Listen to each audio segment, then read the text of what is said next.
कन्यादान, ससुराल जाने से रिया ने क्यों मना किया पार्ट 2।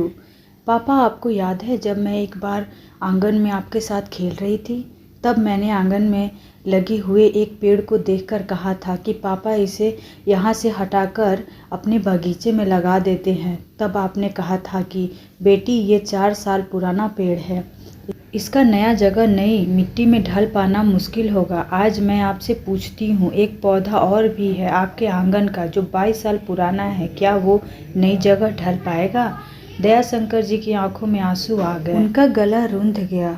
उन्होंने भरे हुए गले से कहा, बेटी, जब तुमने मुझसे एक चिड़िया को देखकर कहा था कि पापा मुझे भी पंख चाहिए, मैं भी उड़ना चाहती हूँ, तब मैंने तुमसे कहा था ना कि तुम तो बिना पंख के ही एक दिन उड़कर परदेश चली जाओगी।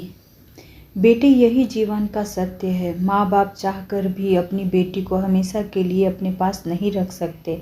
और बेटी, यह शक्ति सिर्फ एक औरत में ही होती है जो खुद को नए माहौल में ढाल सकती है, अनजान लोगों को अपना बना सकती है, ताउम्र उनके लिए जीती है। एक माँ, एक बहन, एक पत्नी बनकर वो बेटी ही होती है जिनके हाथों में अपने दोनों घरों की ताज होती है। यह कहते हुए दयाशंकर जी रो पड़े और उन्होंने रिया को अपने गले लगा लिया। शादी का दिन आ चुका था। दरवाजे पर बारात खड़ी थी। सब बारातियों की आवभगत में लगे हुए थे। रिया शादी के लाल जोड़े में तैयार अपने कमरे में बैठी थी। वो अपने बचपन के खिलौनों को देख रही थी। तभी रिया के पापा ने आकर उससे कहा, चलो गुड़िया, जयमाल का समय हो गया है, मैं तुम्हें लेके चलूँगा। पर रिया के हाथों में उसके बचपन की गुड़िया देख वो थोड़ा मुस्कुराए और बोले, गुड़िया, तुम्हें पता है, मुझमें और तुम में एक चीज़ कॉमन है।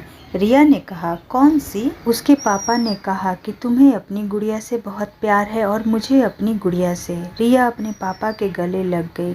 तभी दयाशंकर जी ने कहा, चलो गुड़िया, देर हो गई है। फिर वो दोनों नीचे चले गए। धीरे धीरे करके सारी रस्में पूरी हो गई। अब रस्मों का सबसे कठोर समय आया, कन्यादान का समय, जिससे हर माता पिता को डर लगता है। पंडित ने कन्यादान के लिए बुलाया तो उन्हें ऐसा लगा जैसे कोई उनके जिस्म से उनकी जान मांग रही हो। वो अंदर ही अंदर सोच रहे थे कि जिस नन्ही सी गुड़िया को अपने हाथों से खिलाया, जिसकी उंगली पकड़कर चलना सिखाया, आज कन्यादान करके उसी गुड़िया से अपना हाथ छुड़ाना पड़ेगा। पर रस्में तो निभानी ही पड़ती है ना, ये सोचकर वो आगे बढ़े। आशा करती हूँ कि ऑसम शॉर्ट्स भक्ति में आप लोगों को ये कन्यादान की कहानी बहुत पसंद आई होगी।